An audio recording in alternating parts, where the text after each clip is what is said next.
Well, good morning. Good morning. We are at a local camping spot. We'll give you a tour some time late in the future. We're doing something different today, aren't we, dear? Yeah, we're actually helping to host. We are hosting. Well, I guess we are, yeah. A dog. Oh, we're cooking dogs? Yeah. This is actually called a Dutch Oven Gathering.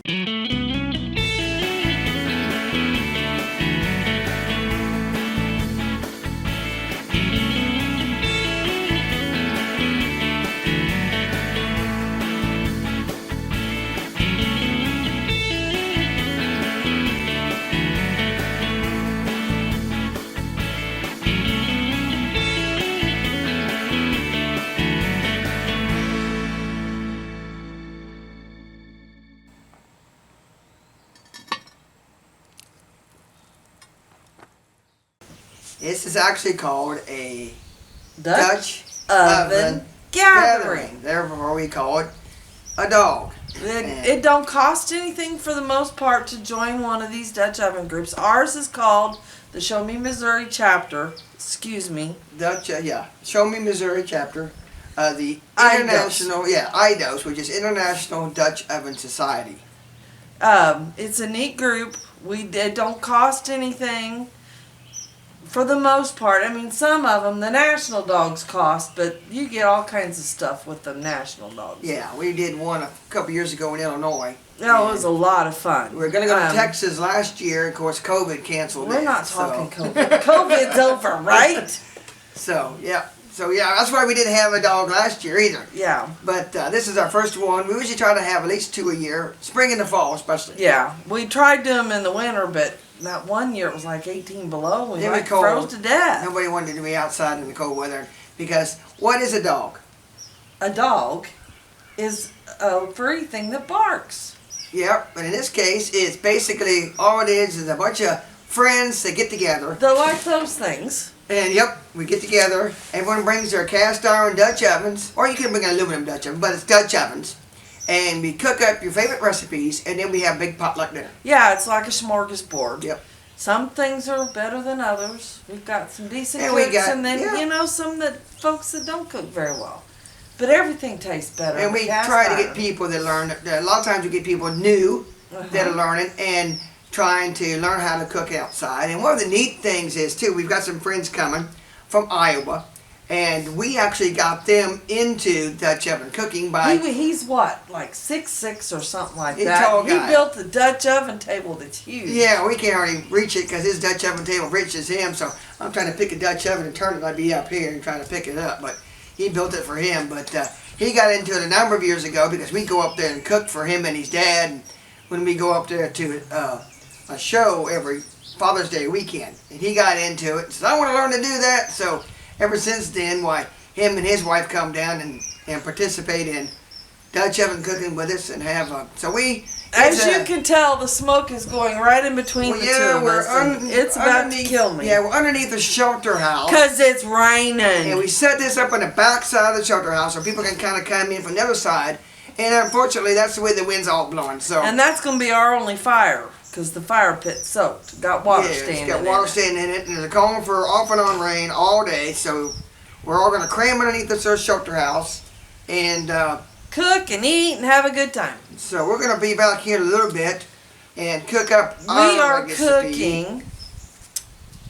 I often said, anything you cook in your oven or on your stove, you can cook in a Dutch oven. Well, we like watching this guy. His show's called Meat Eater. It's on Sportsman's Channel, isn't it? I think it is, yeah. His name is Stephen Ranella, and a dish that he fixes is ossobuco, which is normally done with beef roast. Yeah, or shank roast. Meat. Yeah, some kind. A bone-in roast. Yeah, some of the stuff that you would normally, some people throw away. He's got a venison ossobuco, and I'm going to fix that. Yeah, and you can do it if you don't like the venison or you don't have venison. You can use beef or anything like that. But you ought to try venison. Venison's better if you know what you do. Yeah. So we're going to be, it's a little early yet today to start cooking, but it's actually an evening meal. Yep, and, briquettes, lit at 3 o'clock. Yep, and we're gonna probably start the ossobuco before that Yeah. because it takes a long, slow cook, and it's a That's beautiful the slow thing. cooker recipe. Yes, it is. You So- cook it in your crock pot and it'd be perfect. Yeah. It takes a good afternoon of cooking to get it done. So we're going to start ours early. Yeah, so we'll come back in a few minutes and show you how we start getting it put over the fire. Hopefully the wind will change direction. Yeah. Okay, this recipe calls for your roast to be seared.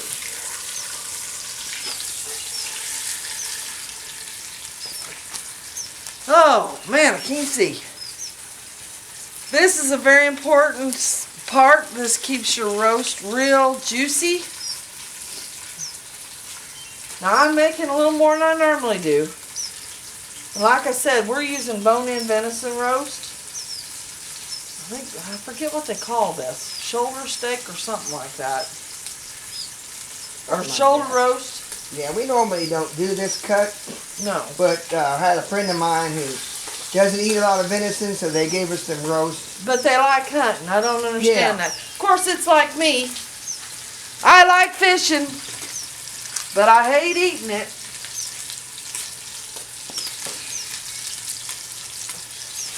Dang it.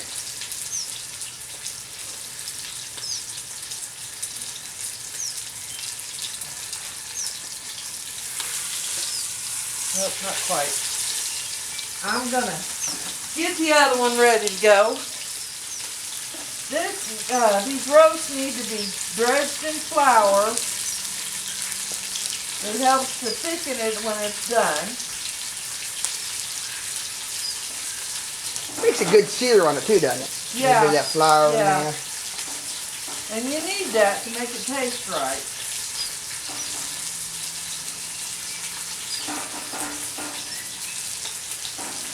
This is a recipe that Leslie and Eric both love.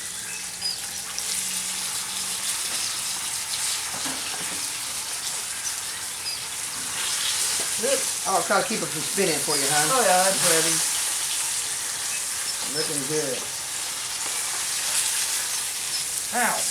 Pretty good sized roast, son. Yep, they are.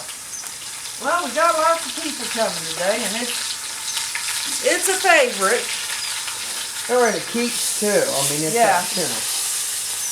This is a good one to stick in the freezer after you cook it. You bring it out a little bit of a time.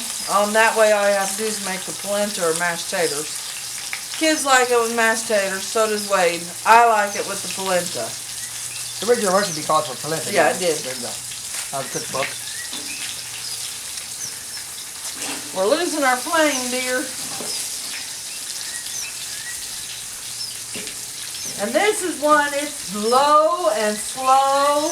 Well, once you get past this part, you got to have Yeah. pretty hot fire now because you got to sear that meat. And then we get all the rest of the ingredients in and then raise it up and Low just let and her slow. simmer. Yep. This is not something you can rush. Now, if you're doing this at home in the crock pot, you would probably have to sear the meat in something else Yes. and then put it in the everything else in the crock pot. Yeah. You sear the meat and then you stick it in the crock pot. And then there's some other steps you have to do. The next step is you have to cook your vegetables. And then after those are cooked, you have to caramelize some tomato paste. These steps are all important to get a good end product. I tried to do it the fast way. The shortcut Yeah, it didn't work. doesn't quite get the same flavor that way, does it?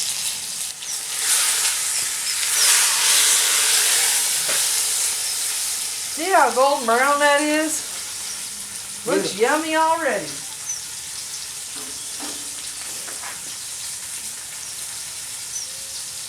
Oh.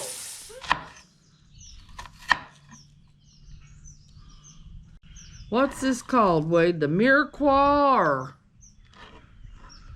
what is it? Well, it's got Trinity. carrot instead of pepper, right? Right. So it would be Mirepoix. The Trinity is no carrot, but pepper. But both of them have onion and celery.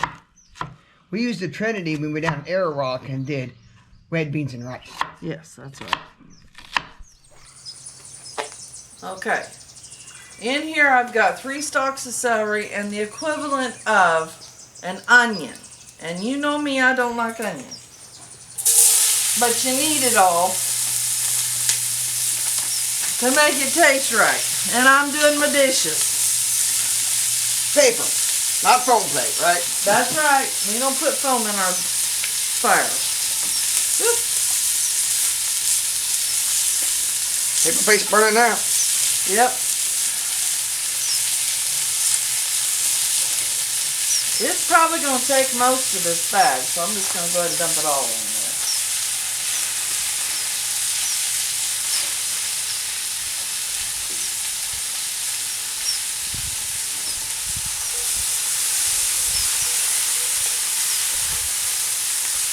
Now, you want to cook this just until the onions and the celery are translucent. I didn't know what translucent meant, so I had to look it up. It means it's just, it changes color, becomes a lighter color of yellow, white, or green, depending on what kind of onion you got. Not near as far as caramelized. If you talk about caramelized onions, they're pretty much cooked down almost to nothing. To a mush type. And they turned a lot, kind of a caramel color. A white onion would, but we're not cooking it that long, as you say. So.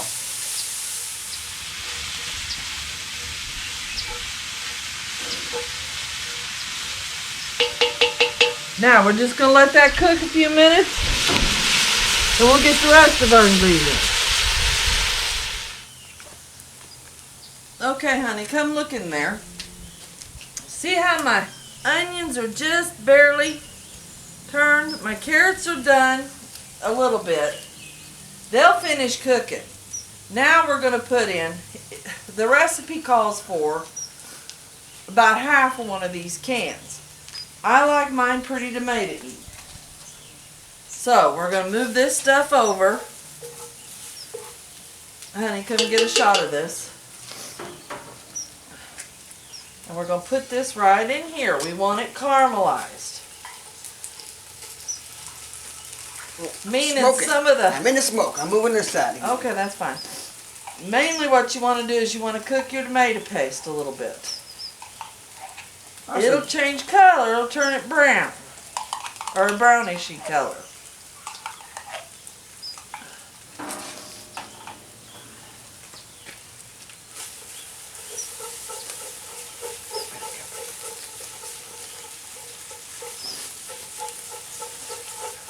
And as it cooks, you bring a little bit of the vegetable in. Oh, I can't see. Nose is running.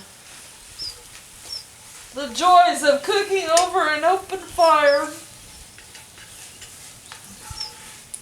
But you know something? There has to be something said for cooking over an open fire. It gives it such a great flavor that you can't get at home. Alrighty. Now, after your, see how it, kind of the water come out of that tomato paste? Now you're going to have something to deglaze the bottom of your Dutch oven or your skillet. And yes, you do all this when you cook it in your crock pot. You'll do all this in your cast iron skillet on your stove. Ahead of time. And ahead of time, and then you transfer it all to your crock pot. Oh my God, that already smells good.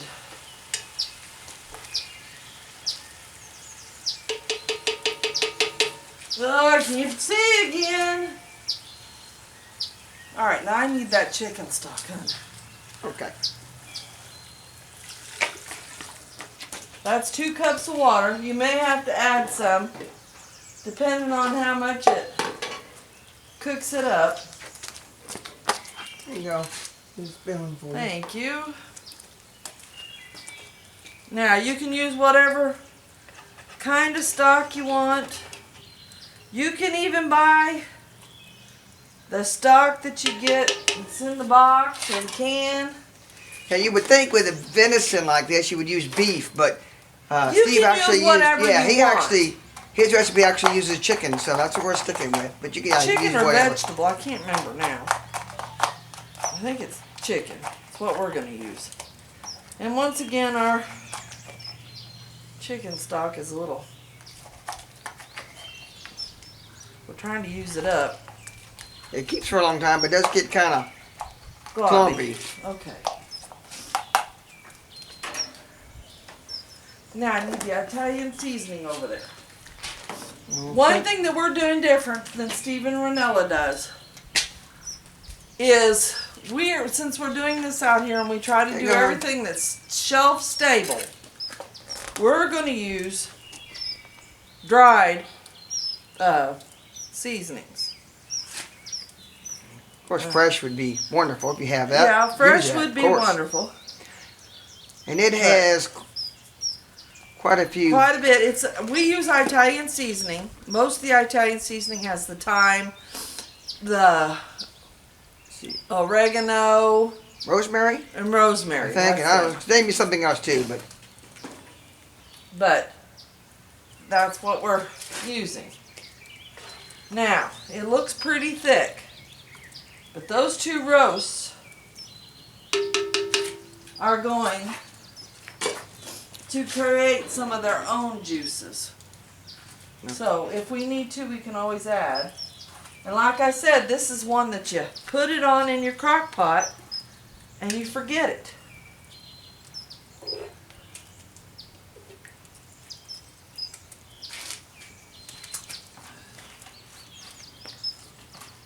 Oh, about lost it. I cried over that.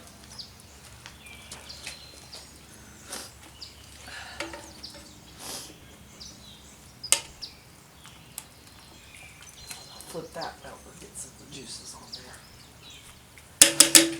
there. Okay, that's basically it. Now we're going to put the lid on it. Get over here, hon.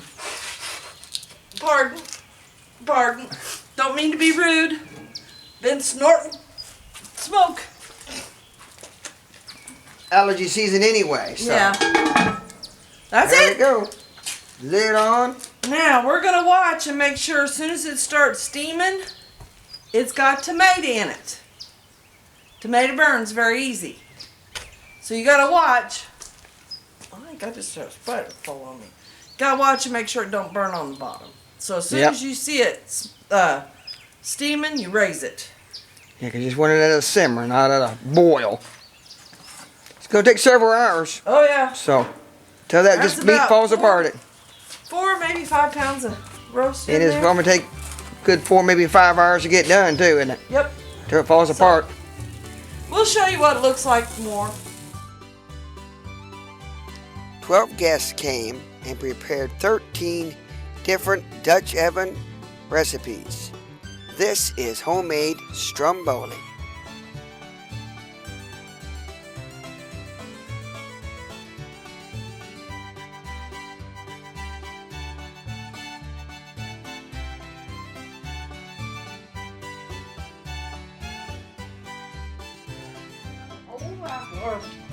Potato didn't cut it, huh? Yeah, I don't know if they're ever gonna open the pool one.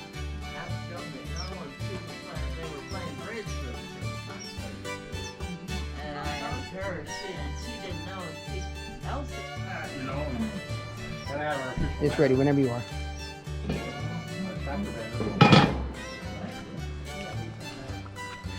Just not enough people to make it a chapter, that's it.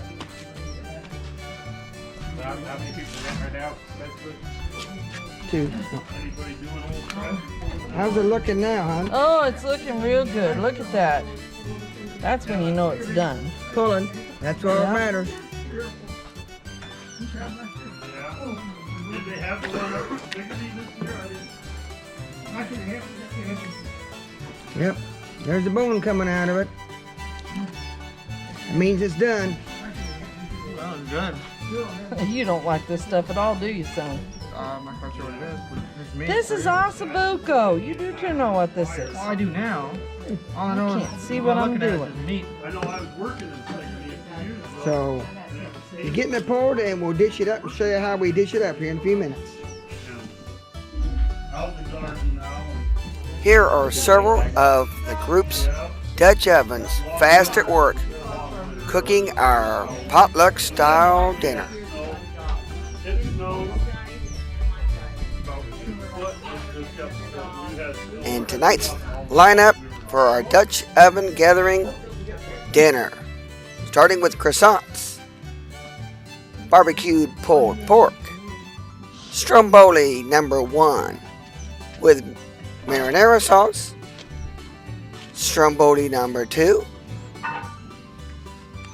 green beans with bacon and potatoes, a cheesy beef casserole, corned beef and cabbage and red potatoes. There's our ossobuco with mashed potatoes and polenta, and of course a homemade peach cobbler. If you like this video, please like, subscribe, and share. And thank you for watching. See you next week.